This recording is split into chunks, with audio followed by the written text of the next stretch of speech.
Vamos a meditar en la palabra del Señor. Nuestro tema, vida después de la muerte. Veamos cómo dice Eclesiastés capítulo 3, versículo 11, cómo lo expresa en este pasaje y lo que dice el Señor en este pasaje. Todo lo hizo hermoso en su tiempo y ha puesto eternidad en el corazón de ellos, sin que alcance el hombre a entender la obra que ha hecho Dios desde el principio hasta el fin. Dios todo lo creó hermoso en su tiempo, pero después de eso dice, y ha puesto eternidad en el corazón de ellos. ¿En el corazón de quiénes? En el corazón de los hombres, en el corazón del ser humano. Dios puso eternidad en el corazón del ser humano. El hombre, en lo más íntimo de su corazón, entiende que hay una vida después de la muerte. El hombre, cuando es sincero consigo mismo, sobre todo cuando está al borde de la muerte, tiene el concepto claro dentro de sí de que la vida no termina ahí, de que la vida no termina muriendo físicamente en esta tierra, sino hay el concepto claro dentro del corazón del hombre que hay una eternidad después de esta vida. O sea, de que Dios creó al hombre para que viviera por una eternidad. No lo creó para que viviera por 80 años, 70 años, 90 o 100 años. No, ni siquiera lo creó para que viviera 120 años como algunos de los hombres vivieron, o 800 o 900 años como los primeros hombres vivieron, sino que Dios creó al hombre para vivir por toda una eternidad. Su alma vivirá por toda una eternidad. Bendito el nombre del Señor. En esta tierra no viviremos una eternidad. En esta tierra la Biblia dice que el hombre vivirá 70, 80 años, y si vive más de ello, muchas veces ya es con achaques, con dolores, con enfermedades, con problemas. Ya no es en su plenitud, en una vida llena de vida, por así decirlo, sino que ya son muchos los achaques que llegan. Pero después de esta vida hay una eternidad. Entonces no termina la existencia del ser humano simplemente con los 70, 80 o 90 años que vivió en esta tierra, sino que después de esta vida, después de esos 70, 80 o 90 años, hay una eternidad. Dios creó al hombre para que viviera por una eternidad. Entonces Dios nos creó a su imagen, con un principio pero sin un fin. Dios nos creó con un principio. ¿Dónde comienza el principio del hombre? En el vientre de su madre, cuando Dios lo forma, cuando Dios lo hace, pero no tiene un fin. Su alma comenzó en el vientre de su madre cuando fue formada por Dios, pero no tiene un fin. Vivirá por una eternidad. La pregunta es, ¿dónde pasaremos esa eternidad? Solamente hay dos lugares: en la gloria de Dios o en el tormento eterno. Todo el redimido por la sangre de Jesús tenemos una esperanza viva, una confianza real de que la eternidad que esperamos es en la gloria de Dios, es en la presencia de nuestro Salvador, porque para eso Él murió en aquella cruz por nosotros, y esa es la promesa que Él nos hace, la promesa de redención. Entonces, una de las características que nos hace a imagen de Dios es que Dios es eterno, y nosotros fuimos creados eternos como nuestro Dios. No tendremos fin. Tuvimos principio, repito, pero no tendremos fin. Nuestra alma, nuestro verdadero yo, nuestro verdadero ser vivirá por una eternidad. Vuelvo a repetir, será en la gloria de Dios o en el tormento eterno. No hay lugares intermedios, no hay lugares a medias. O estás en la gloria de Dios o estás en el tormento eterno. O eres conmigo, dijo Jesús, o eres en contra de mí. O juntas o desparramas, o me agradas o me desagradas, o haces mi voluntad o estás en contra de mi voluntad. Solamente hay dos caminos: el camino ancho, el camino angosto, la puerta angosta, la puerta ancha, y solamente hay dos destinos: la gloria de Dios o el tormento eterno. Somos llamados, somos invitados por Dios a no perdernos, a no perecer en el tormento eterno, sino de escapar del tormento eterno y estar en la gloria de Dios Dios por una eternidad al creer en el sacrificio redentor de nuestro gran Dios y Salvador Jesús el Cristo, el único camino al cielo, el único medio para poder entrar en la gloria de Dios, ser redimidos, ser salvos de esta malvada generación. Avancemos entonces en nuestro tema. Se dice, por ejemplo, que todos los caminos llevan a Dios. ¿Ha escuchado eso? ¿Verdad? Que todos los caminos llevan a Dios. ¿Qué significa esta expresión?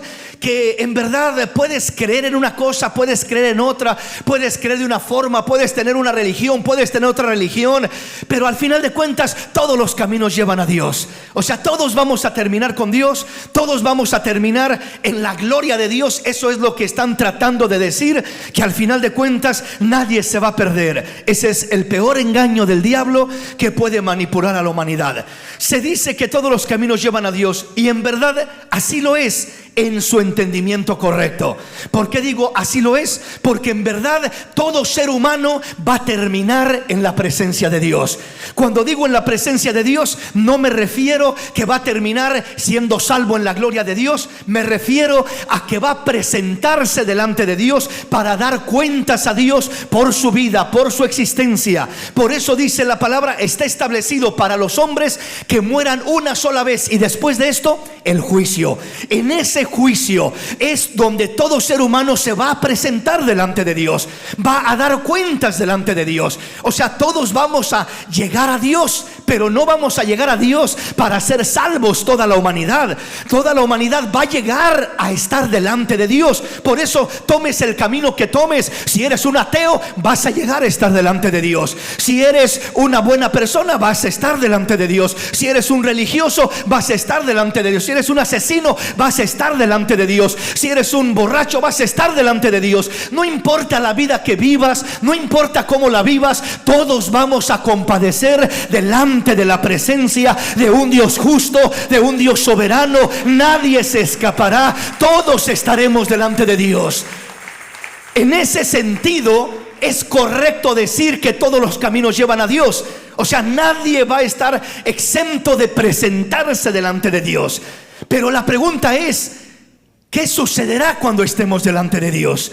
La Biblia dice que se abrirán los libros, y aquel que no esté escrito en el libro de la vida, dice que será echado al tormento eterno. Entonces, aquel que esté escrito en el libro de la vida, el Señor le dirá: pasa, siervo fiel, en lo poco me fuiste fiel, en lo mucho te pondré. Ahí será el gozo, el regocijo, la bendición más grande y más gloriosa para aquel hombre, para aquella mujer. Pero aquel que no esté escrito le dirá: apártate de mí, hacedor de maldad, nunca te conocí, al fuego eterno preparado para el diablo y sus ángeles. Entonces ahí será el destino final del uno y el destino final del otro, después de que el hombre muera. Y después de esto, dice, estará delante de Dios para ser juzgado. Está establecido para todos los hombres que mueran una sola vez, y después de esto el juicio. O sea, presentarse delante de Dios después de que muere, para ser determinado dónde pasará la eternidad. ¿Qué será de su alma que fue creada para vivir por una eternidad, en un lugar o en otro lugar? Entonces, vuelvo a repetir, en ese sentido es correcto decir que todos los caminos llevan a Dios, pero no todos los caminos nos llevan a la gloria de Dios, a vivir con Dios por una eternidad.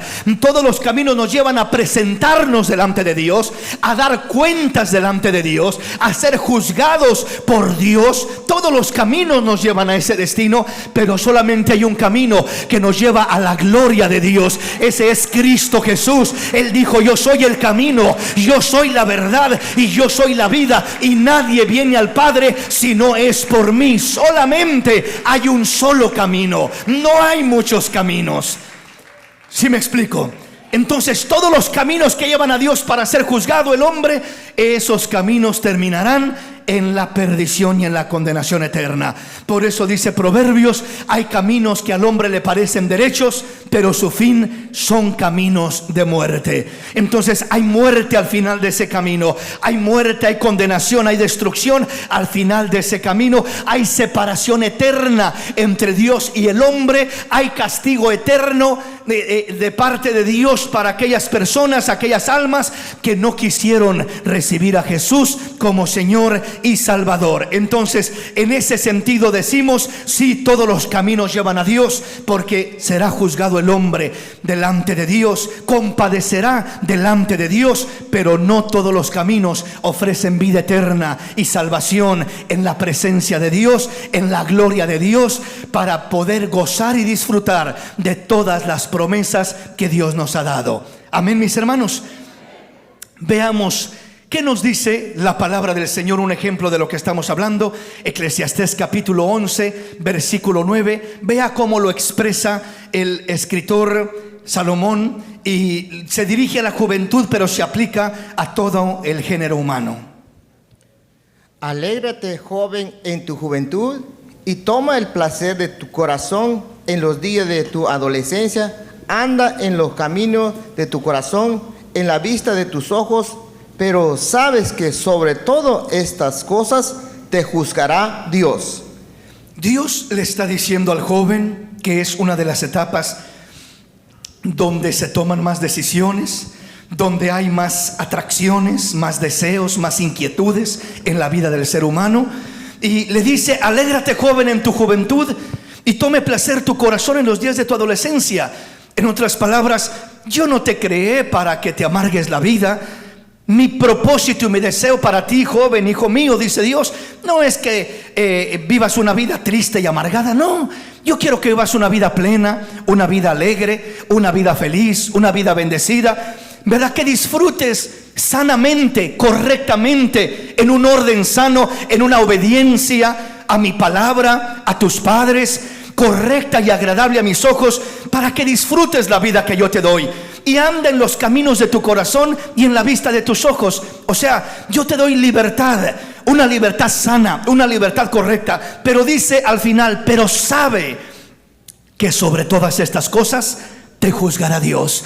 O sea, date cuenta de esto, hijo mío, que tienes libertad en la vida para elegir, tienes libertad en la vida para decidir. Y yo no me meteré a controlar tus decisiones, no me meteré a controlar tu libre albedrío, tu libertad que te he dado para decidir, ¿verdad? Por eso es que mucha gente dice: ¿y por qué, si Dios existe, hay tanta maldad y hay tanto crimen y hay tanto abuso y hay tanta violencia? Por una sola razón: porque Dios le dio libre albedrío al hombre. No somos esclavos, no nos creó para que camináramos como robots, sin voluntad, sin libertad. Dios respeta nuestra voluntad, nuestra libertad, y es lo que le está diciendo en este pasaje al hombre, al joven, para empezar, y de allí a todo el género humano, ¿verdad? Te doy libertad para que vivas una vida alegre, una vida feliz, una vida hermosa, pero una vida ordenada, una vida en mi voluntad.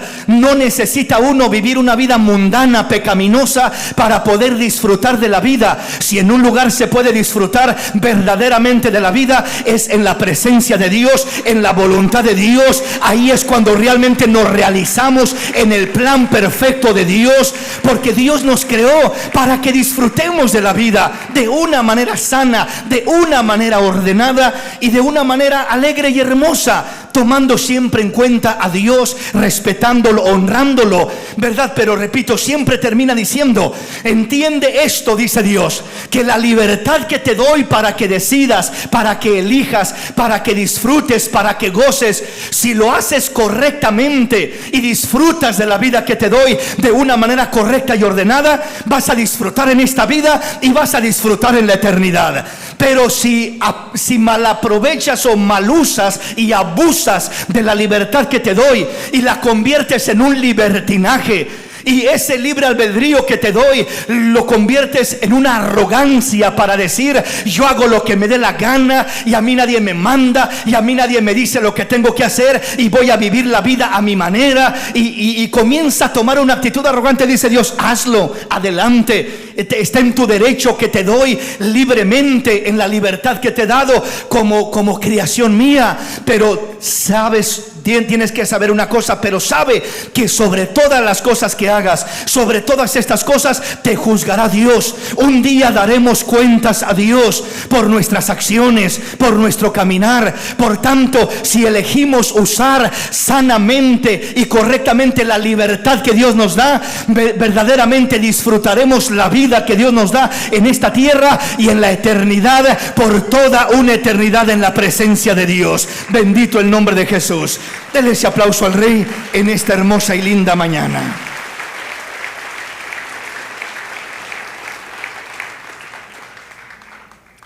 Seguimos mirando y veamos qué sucede cuando el hombre muere.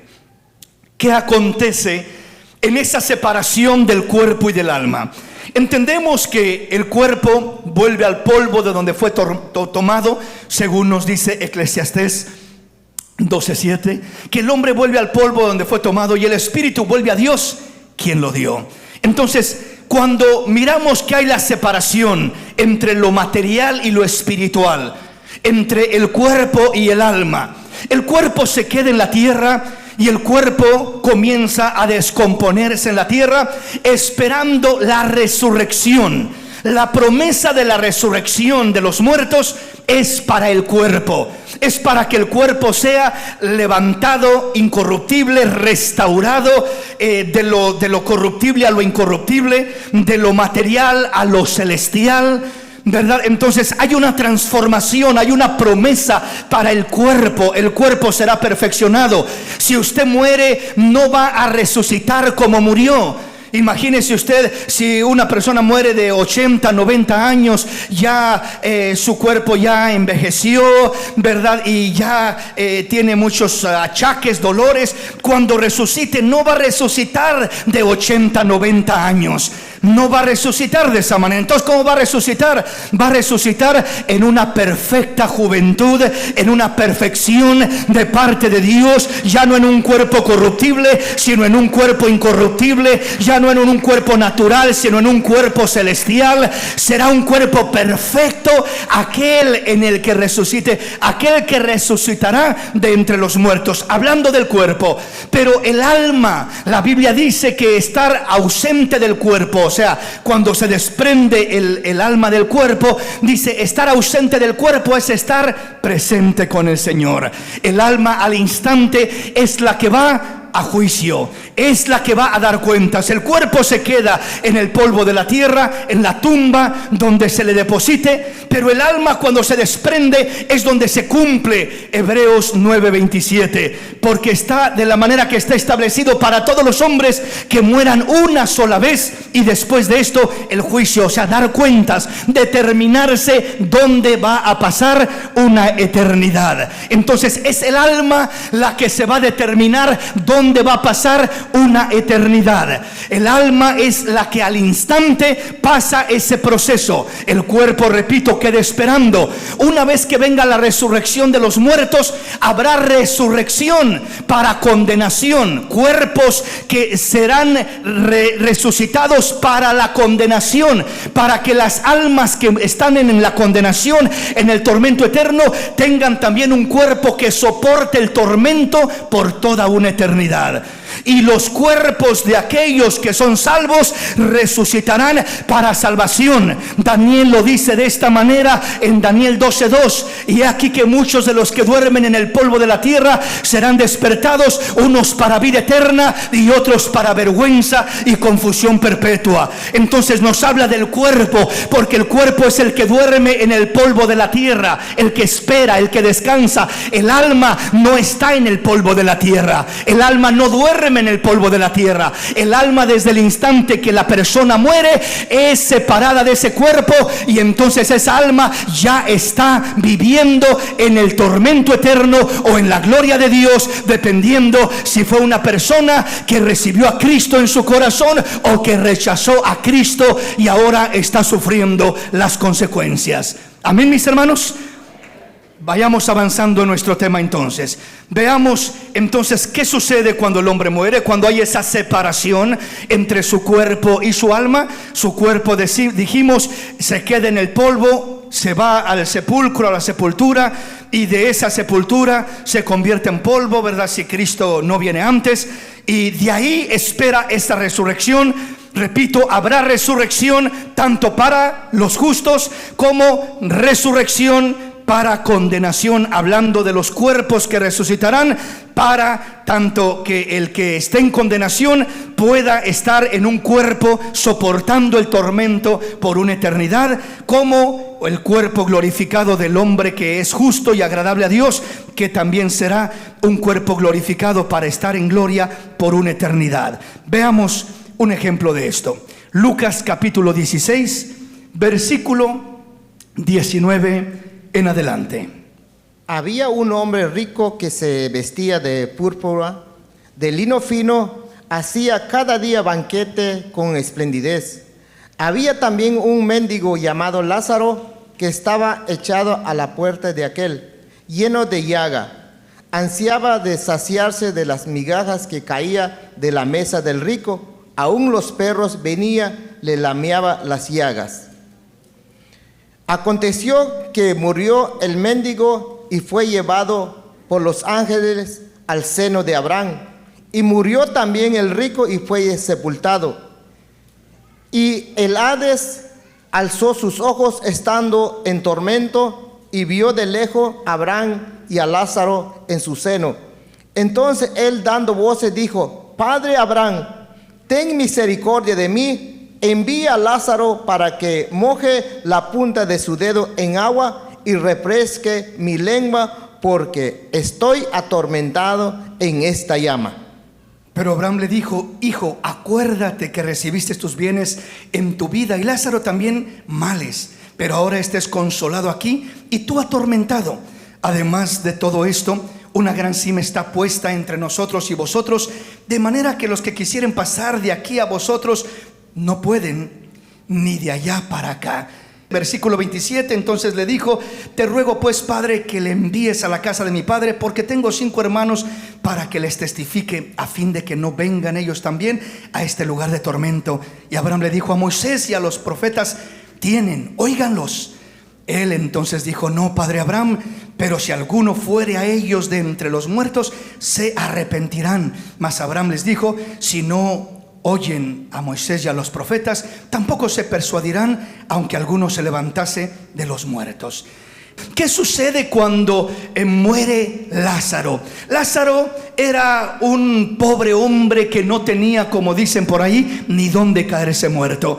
Un hombre sin ningún beneficio en esta tierra, hablando de riquezas, hablando de propiedades. No tenía ni para comer. Deseaba las migajas que caían de la mesa del hombre rico y no tenía nada en esta tierra. Pero un día murió aquel hombre. Un día partió de esta tierra, se separó su cuerpo de su alma. ¿Y qué es lo que sucedió? Dice que fue llevado por los ángeles de Dios al seno de Abraham. Cuando un hijo de Dios muere, hay ángeles de Dios a su cabecera, al lado, a su derecha, a sus pies, esperando que haya esa separación entre el cuerpo y el alma, para escoltar a la presencia de Dios el alma de aquel hombre, de aquella mujer. No pasaremos ese valle de sombra de muerte solos, no pasaremos ese proceso solos. Primero, Dios estará con nosotros, pero segundo, habrá ángeles enviados por Dios para escoltar nuestra alma a la presencia de Dios. Esto es lo que sucede con los hijos de Dios, no solamente con Lázaro, sino con todos los hijos de Dios. La Biblia dice que el ángel del Señor acampa alrededor de los que le temen. Aleluya. La Biblia dice que Dios ha puesto a los ángeles como ministros para poder servir a aquellos que hemos de heredar la salvación, estar al pendiente para ayudarnos tanto en nuestras luchas en esta vida como en el momento final de nuestra existencia en esta tierra. Cuando partamos a la presencia de Dios, los ángeles mismos nos llevarán a la presencia de Dios. Entonces dice: y fue llevado por los ángeles al seno de Abraham. Dice: y murió también el rico y fue sepultado. Cuando el rico murió y fue sepultado, no dice que fue llevado por los ángeles al seno de Abraham. ¿Qué dice el versículo 23? Y en el Hades, en el infierno, es otra palabra, ¿verdad?, de la que ya estaremos mirando a cómo vamos avanzando en nuestro tema. Alzó sus ojos estando en tormentos y vio de lejos a Abraham y a Lázaro en su seno. Entonces ahí comenzó a mirar. Aquel hombre abrió sus ojos en el tormento eterno, en el Hades, en el infierno, y vio de lejos a Abraham y a Lázaro en su seno. Entonces él, dando voces, dijo: Padre Abraham, ten misericordia de mí y envía a Lázaro para que moje la punta de su dedo en agua y refresque mi lengua, porque estoy atormentado en estas llamas. ¿Qué era aquel lugar? No era un lugar donde iba a ir de vacaciones, no era un lugar donde iba a ir a celebrar y a estar de fiesta, como el diablo ha hecho creer y ha engañado a todos sus seguidores, comenzando con los brujos, comenzando con los adivinos y todos esos siervos del enemigo, que el Señor los reprenda. Los ha engañado haciéndoles creer que van a ir a reinar al infierno. Les ha hecho creer que van a ir a ser personajes importantes y especiales en el infierno. Y hay quienes aún usan esta famosa frase y dicen: yo prefiero reinar en el infierno que servir en el cielo. Porque hablando de lo que son los siervos de Dios, todos los siervos de Dios somos identificados como siervos, servidores, primero del Dios Altísimo, aleluya, a quien le servimos, a quien amamos, a quien honramos, y segundo, servidores los unos de los otros. Entonces ellos tienen esa expresión, esa frase de que prefieren reinar en el infierno que servir en el cielo. Creen que van a ir al infierno a reinar. Ya vamos a mirar detalladamente lo que habrá en el infierno, lo que sucederá, lo que dice la Biblia del mismo Satanás, de los mismos demonios y de todos los seguidores. ¿Qué estarán haciendo en el infierno? ¿Qué sucederá en ese lugar? ¿Si será que estarán reinando? ¿Si será que serán personajes importantes? ¿Qué será que si fue un gran siervo de Satanás, un brujo, un personaje que sirvió a Satanás en esta tierra, que va a tener un lugar muy especial? Hermanos, iba a haber en el infierno grados de lugares, pero no para bendición o beneficio o reinar, sino solamente para determinar el grado de tormento, de sufrimiento que experimentará la persona por una eternidad. En el infierno no se reina, en el infierno se sufre, en el infierno es tormento por toda una eternidad. El único lugar donde seremos un reinado de sacerdotes para la gloria de Dios es en la presencia de nuestro Señor y Salvador Jesús el Cristo, aleluya. A los seguidores, a los servidores del Rey, Él nos ha constituido en un reino de sacerdotes, de ministros de Dios, para ministrar delante de su presencia, para adorarle, para servirle, para amarle, para ser sus servidores por siempre. Amén. Entonces esto es lo que la palabra nos dice. Este hombre, cuando dice que y él estando en el Hades, dice el versículo 23, alzó sus ojos estando en tormentos. No dice que estaba ahí regocijándose. Yo fui un hombre rico, yo tuve mucho dinero, posiblemente le hicieron los procedimientos religiosos más grandes, más altos. Posiblemente el funeral de este rico fue algo esplendoroso, una sepultura esplendorosa, de lo más especial, las mejores flores, el mejor lugar para sepultarlo. Fue lo más alto, lo más hermoso, lo más bonito que a lo mejor se pudo haber hecho. ¿Y de qué sirven los homenajes? ¿De qué sirve la manera como se rinde lo que es el servicio si ya murió la persona? Ya las flores no las puede ver, ya no importa los lujos, las catedrales donde se hagan sus homenajes, los personajes elocuentes que hablen en su funeral. ¿De qué sirve todo eso si cuando él cerró sus ojos en esta tierra los abrió y estaba en tormento? en sufrimiento, en agonía,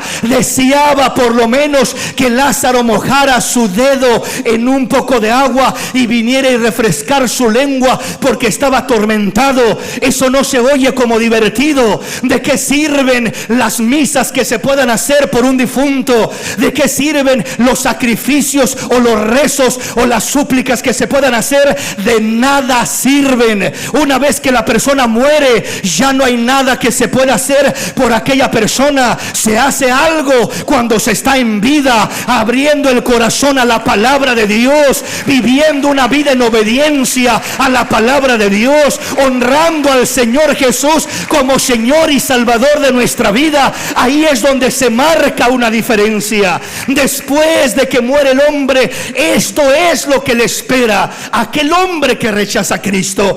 ¿Qué le espera? Y en el Hades alzó sus ojos. En aquel lugar de tormento alzó sus ojos estando en tormentos, y vio de lejos a Abraham y a Lázaro en su seno.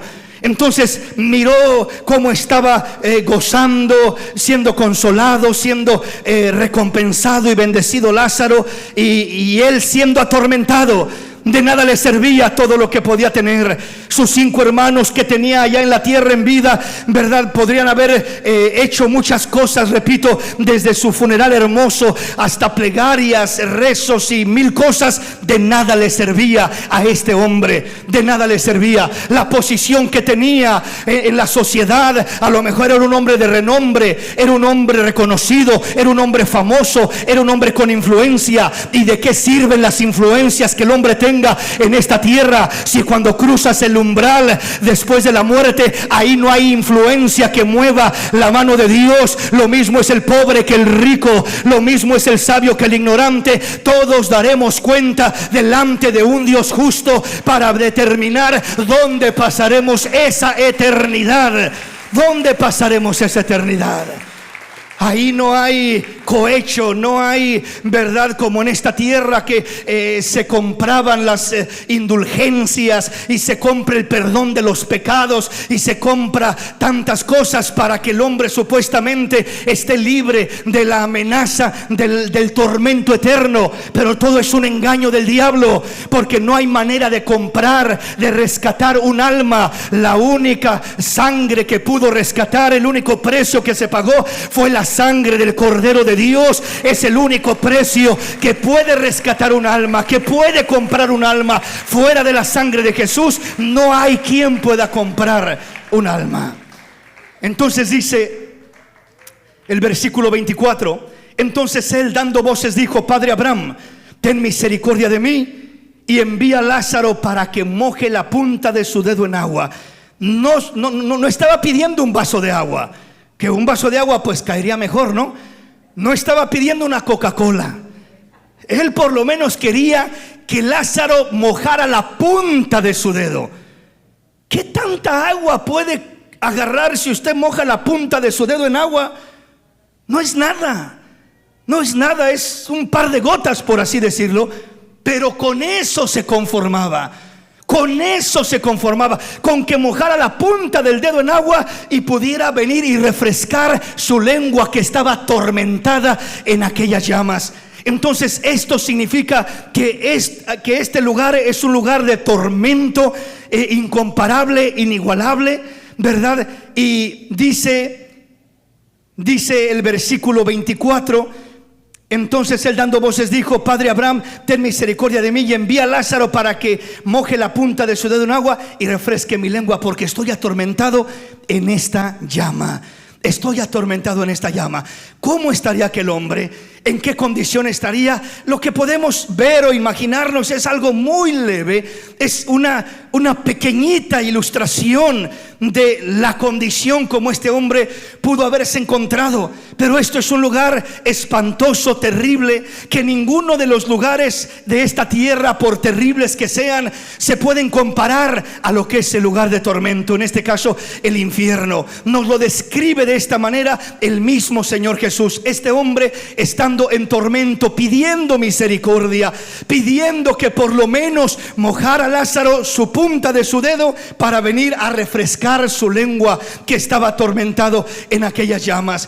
Le comienza a hablar a Abraham y le comienza a confirmar: acuérdate que tú recibiste tus bienes en vida y Lázaro también sus males. Ahora este es consolado aquí y tú eres atormentado. Le explica, además de todo esto, hay una gran cima, una separación, una barrera. Dice que está puesta entre nosotros y vosotros, de manera que los que quisieran pasar de aquí a vosotros no pueden, ni de allá para acá. Entonces no se puede pasar de un lugar al otro. Uno está en la presencia de Dios, está en un lugar de reposo, está en un lugar de consuelo. El otro está en un lugar de tormento y no se puede brincar o pasar de un lugar al otro. Eso es lo que nos está mostrando la palabra. Versículo 27 dice: entonces le dijo: te ruego pues, Padre, que le envíes a la casa de mi padre, porque tengo 5 hermanos, para que les testifique, a fin de que no vengan ellos también a este lugar de tormento. Y Abraham le dijo: a Moisés y a los profetas tienen, óiganlos. Él entonces dijo: no, padre Abraham, pero si alguno fuere a ellos de entre los muertos, se arrepentirán. Mas Abraham le dijo: si no oyeren a Moisés y a los profetas, tampoco se persuadirán, aunque alguno se levantare de los muertos. Entonces este es el orden que la palabra nos muestra. ¿Qué miramos entonces que hay en el tormento del infierno? En el tormento del infierno las personas tienen sus 5 sentidos, según nos dice la palabra. Sienten, ven, palpan. Quería refrescar su lengua, ¿verdad?, en agua. Lo primero que podemos ver es que ellos pueden ver. Dice que alzando los ojos, estando en tormento, alzando los ojos, vio a Abraham y a Lázaro. Entonces hay conciencia. El tormento eterno no es un lugar donde la persona no sabe lo que está pasando. Es un lugar de plena conciencia. Es un lugar donde los sentidos están más abiertos y más vivos aún que en esta tierra. Este rico pudo ver, estaba consciente de dónde estaba, estaba con entendimiento, podía ver lo que sucedía. No solamente que pueden ver, sino que claman por misericordia constantemente. Este hombre clamaba: Padre Abraham, ten misericordia de mí y envía a Lázaro para que moje su dedo en agua y refresque mi lengua. Entonces estaba consciente, podía ver, clamaba por misericordia. Este hombre tenía sed, sentía sed. Los sentidos de su cuerpo, los sentidos de su alma, es decir, estaban agudos, vivos, sintiendo una sed terrible, enorme, de aquel tormento que estaba pasando. No solamente que tenía sed, sino que también tenían memoria de las oportunidades que tuvieron en vida. Es decir, él sabía que había tenido oportunidad en vida y la había despreciado. Él sabía claramente, ¿verdad? Porque él llegó el momento cuando le dijo a Abraham: pues si no se puede hacer nada por mí, manda a Lázaro para que les avise a mis hermanos que hay un lugar de tormento, para que no vengan aquí. Y entonces él tiene memoria de que él, estando en vida, tuvo oportunidades, pero las despreció, como mucha gente que cuando se les habla de Dios dicen: yo no tengo tiempo. Cuando se les habla de Dios: yo no necesito de Dios, yo tengo dinero, yo tengo salud, yo tengo juventud, yo estoy fuerte, yo no necesito de Dios, yo me puedo valer por mí mismo. Y tanta arrogancia que hay en la vida del hombre. Entre más el hombre tiene, entre más rico es, en veces se olvida más de Dios. Entre más sabio se cree en esta tierra, se olvida más de Dios. Entre más fuerte se siente, se olvida más de Dios. Pero llega un momento donde el hombre entenderá y se dará cuenta que tuvo oportunidades, que se le habló, que se le dio la oportunidad de acercarse a Dios y que rechazó esa oportunidad. Ahí será el lloro y el crujir de dientes. Vuelvo a repetir: el tiempo es ahora, la oportunidad es ahora, no mañana, no en una semana, no en un mes. Hoy es el día de salvación. Este es el tiempo aceptable delante de Dios para que nos acerquemos a Él, para que entreguemos nuestra vida a Él, para que ordenemos nuestra vida delante de Dios. No solamente que hay conciencia y entendimiento de las oportunidades que hubo en vida, sino que aún en el tormento eterno, según este pasaje, se sufre aún por los familiares que vendrán a ese mismo lugar de tormento, que aún no han muerto, que están en vida, que están en la tierra. Este hombre rico le dijo a Abraham: tengo 5 hermanos que viven como yo vivía, no quiero que vengan a este lugar de tormento.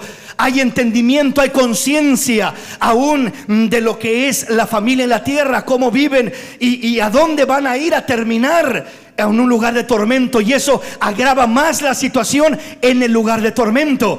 No solamente esto, sino que cuando de repente pide que haya un milagro, que se levante Lázaro de entre los muertos y que vaya y les hable y les diga que hay un lugar de tormento, dice el Señor: los milagros no salvan a nadie, lo que salva es la fe en la palabra de Dios. Allí tienen a Moisés y a los profetas, que los oigan, que crean al mensaje de salvación, que crean a la palabra de Dios. No, pero es que si ven un milagro, que alguien se levanta de entre los muertos, van a creer. No, dice Abraham, aunque se levante uno de los muertos, no creerán. Hermanos, el pueblo de Israel pasó por el desierto y miraron milagro tras milagro. Dios abrió el mar y pasaron en seco. Dios hizo caer maná del cielo. Dios hizo salir agua de una roca. Dios les puso una columna de nube, una columna de fuego de día, de noche.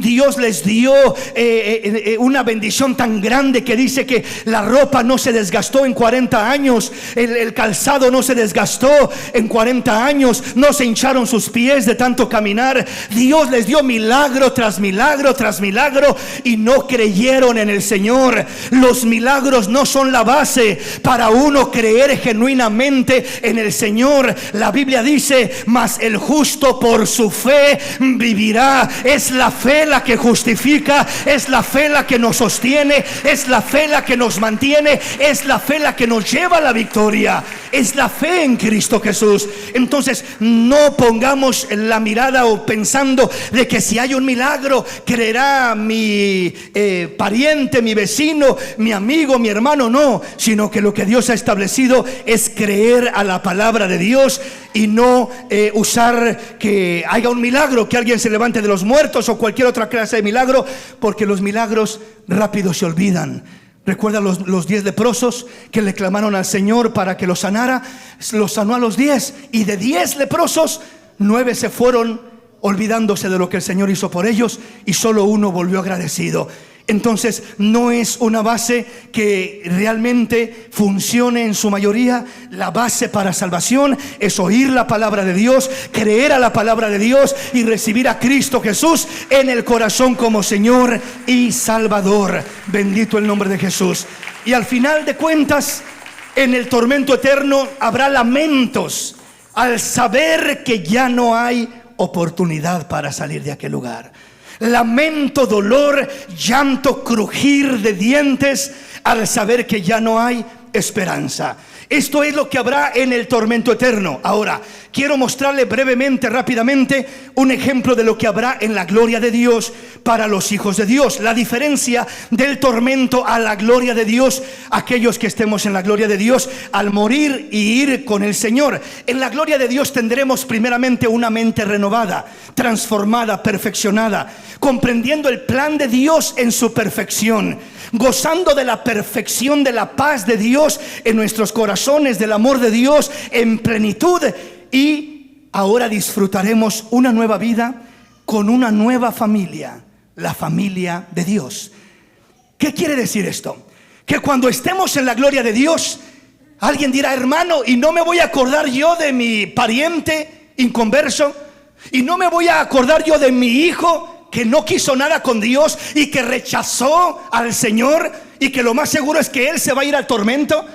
Porque la Biblia dice que de una familia, dice que 2 estarán divididos contra 3, 3 contra 2 y 2 contra 3. Y dice, cuando habla de esa división, está hablando de los que seguirán a Cristo y los que rechazarán a Cristo.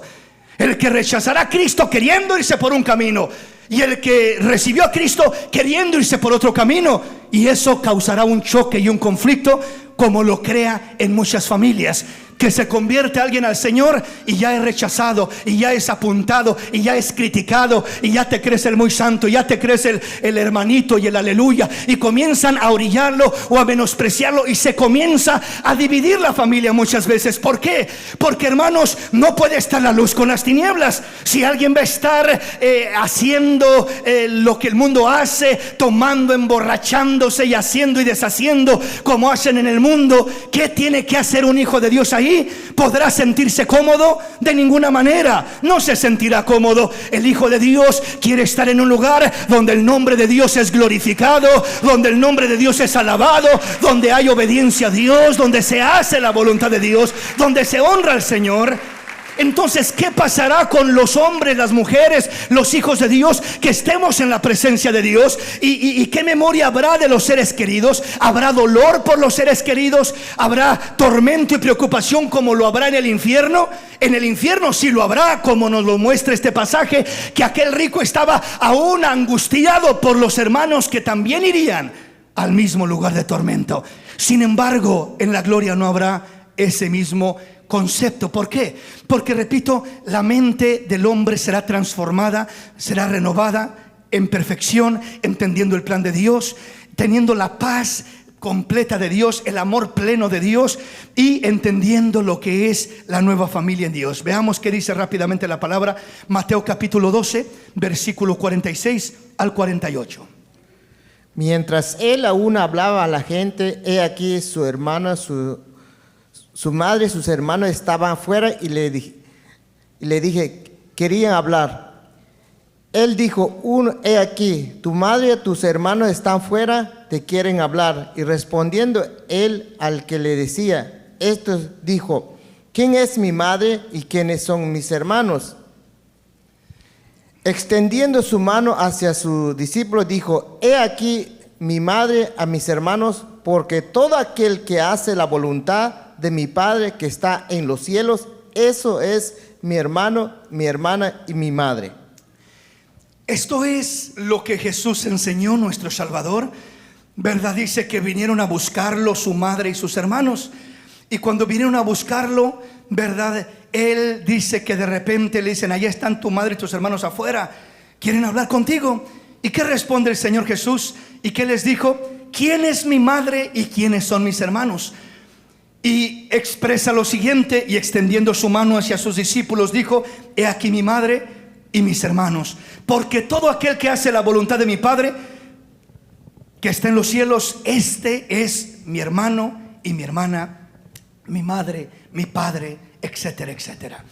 ¿Qué está diciendo el Señor en este pasaje?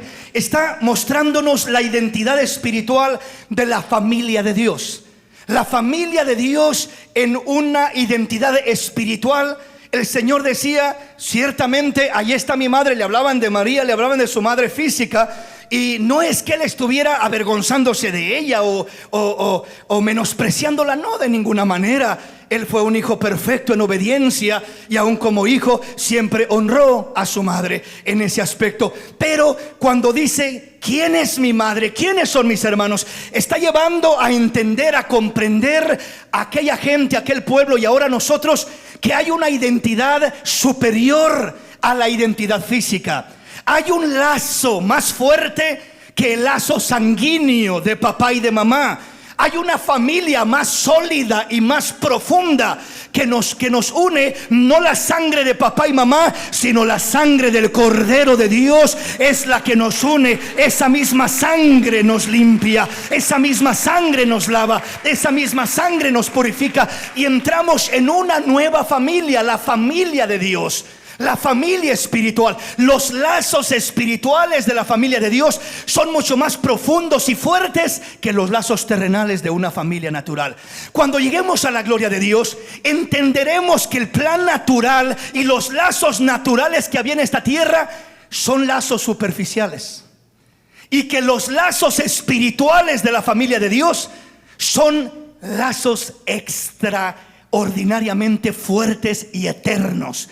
Los lazos terrenales y familiares de un padre, de una madre, de un hijo, de un hermano, de un amigo, son lazos terrenales superficiales que cuando uno termina su desarrollo en esta tierra, se rompen y se desvanecen. ¿Por qué le digo esto? Bueno, vamos a mirarlo en la palabra, solo que el tiempo ya nos ganó. Pero los lazos espirituales son los reales, los genuinos y los que perduran por una eternidad. Cuando lleguemos a la gloria de Dios y estemos con el Señor, entraremos en ese entendimiento pleno donde sentiremos una identidad tan plena y diremos: mi hermano Pablo, mi hermano Abraham, mis hermanos, ¿verdad? Los siervos de Dios, Isaías, Jeremías, esa es mi familia. Esos son mis hermanos con los que cuando lleguemos a la gloria de Dios vamos a sentir una identidad, una relación tan hermosa y tan plena. Los lazos terrenales se van a ir desgastando, van a fenecer. Por eso, por ejemplo, la palabra de Dios nos habla de que cuando un matrimonio se une, uno de los lazos fuertes en esta tierra es el matrimonio. Es de donde brota la familia, ¿verdad? Pero la Biblia nos habla de que cuando un matrimonio muere él o muere ella, queda libre el que queda vivo para rehacer su vida. O sea, si muere ella, él queda libre para volver a casarse, si así lo desea, con tal que sea en el Señor. Y si muere él, ella queda libre. Si muere ella, él queda libre. Entonces, ¿por qué queda libre? Porque ya terminó su etapa, su faceta en los lazos que le unían. Los lazos familiares, sanguíneamente, terrenalmente, carnalmente, solo son para esta tierra. En la gloria de Dios no va a ser que usted va a mirar. Le preguntan al Señor: una mujer tuvo 7 esposos y con ninguna tuvo hijos, y después se murieron ellos cada uno, y después se murió ella. Allá en la resurrección, ¿de cuál de los 7 va a ser esposa? Si los 7 la tuvieron. Fue esposo de los 7. ¿Cuál de ellos va a ser su esposo allá? Y dice: ustedes son ignorantes, ignoran las escrituras y el poder de Dios. En la resurrección ni se casan, ni se dan en casamiento. Seremos como los ángeles de Dios. Se acaba el lazo sanguíneo terrenal. No hay la relación ya matrimonial. Usted dice: voy a buscar a mi esposa allá para seguir allá gozándome con ella. Voy a buscar a mi hijo y a mi hija y a mis 3 hijos, y acá vamos a tener una casita ahí juntos por una eternidad. No, en la gloria de Dios usted va a sentir lo mismo por su hijo que fue salvo. Lo va a mirar como un hijo de Dios en perfección, como por el hermanito que no era nada en esta tierra suyo. Lo va a apreciar, lo va a amar, va a sentir un amor tan puro y tan grande, tanto por el uno como por el otro. No habrá diferencia. ¿Por qué? Porque terminamos nuestro curso en esta tierra. Los lazos familiares, los lazos terrenales son para el desarrollo en esta tierra, pero una vez que estemos allá alcanzaremos la perfección. Miraremos, pensaremos, entenderemos en perfección, y lo que reinará serán los lazos espirituales. Vea rápidamente lo que dice la palabra en Efesios 2:19 y avanzamos rápidamente y ya le termino. Así que ya no sois extranjero ni advenedizo, sino que conciudadanos de los santos, miembros de la familia de Dios. Nos dice que ya no somos extranjeros ni advenedizos, hablando de nuestra trayectoria en esta tierra, sino que ahora somos conciudadanos de los santos y miembros de la familia de Dios. La familia de Dios es la familia eterna, es la familia que comienza en esta tierra al creer en Cristo, al ser lavados por la sangre de Jesús. Nos comenzamos a identificar como una familia. Por eso nos llamamos hermanos, amén. Por eso le decimos hermanito, hermanita. ¿Por qué razón? Porque usted es mi hermano lavado con la sangre de Cristo Jesús, y somos miembros de esa familia eterna de Dios, esa familia que comienza en esta tierra pero seguirá en la eternidad. Mientras que la familia terrenal solo es para los años que Dios nos presta en esta tierra, y en la eternidad ya no habrá el concepto de relación de mi esposa, mi hijo. Aunque estemos todos allá en la gloria, nos miraremos todos como hijos de Dios, en perfección, en plenitud, en gozo, en alegría, en el perfecto plan de Dios. Amén. Le termino con esta escritura. Mateo capítulo 22, versículo 28 en adelante. En la resurrección, pues, de la cual de los 7 serán ella mujer, ya que todos... ¿De cuál de los 7 será ella mujer. O sea, está hablando de aquel caso donde aquella mujer tuvo 7 esposos, se murieron los 7 uno por uno, y se volvió a casar y se volvió a casar, y eventualmente muere también la mujer. Dice, ya que todos la tuvieron, ¿de cuál de los 7 será esposa? Oiga lo que dice el versículo 29.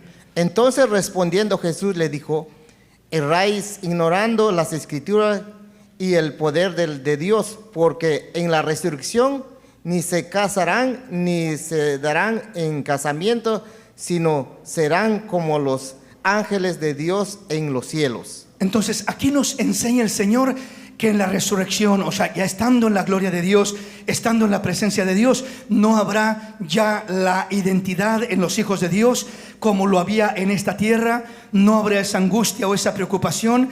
Entenderemos lo que dijo Dios: el alma del Padre es mía, el alma del Hijo es mía, y el alma que pecare, esa morirá. Lo entenderemos en perfección y lo asimilaremos en perfección, sintiendo lo mismo por los hijos de Dios, que nunca hubo una relación sanguínea, que por aquellos que fueron salvos y sí hubo una relación sanguínea. No piense que va a haber una inclinación especial por un miembro de la familia en esta tierra, y que usted va a estar bien apegado a aquel ser querido que estuvo apegado en esta tierra, porque ahí está mi esposo, lo voy a buscar y voy a ir a correr hacia él. ¿Y qué si su esposo se casó con otra después de que usted se murió? Y la otra también corre a querer encontrar al esposo. Entonces ahí va a tener a las 2 o a las 3 o en este caso a las 7 mujeres, ¿verdad? Diciendo, aquí estoy, mi amor. Pues ¿y ahora con cuál de las 7? Si las 7 fueron mis esposas. Entonces no habrá esa identidad como en esta tierra. Mirará a los 7 como 7 hijos de Dios, hermosos, lindos, como todos los otros hijos de Dios. En esa plena relación, en esa plena identidad, habrá un pleno desarrollo y una comprensión del plan perfecto de Dios. Por eso Eclesiastés 3:11 decía que todo lo hizo hermoso en su tiempo y ha puesto eternidad en el corazón de los hombres, sin que alcance el hombre a entender la obra de Dios, el plan de Dios en su principio a su fin. No alcanzamos plenamente a entenderlo, pero la palabra de Dios nos enseña lo que sucederá. Aquí me detengo y ya estaremos avanzando en este tema.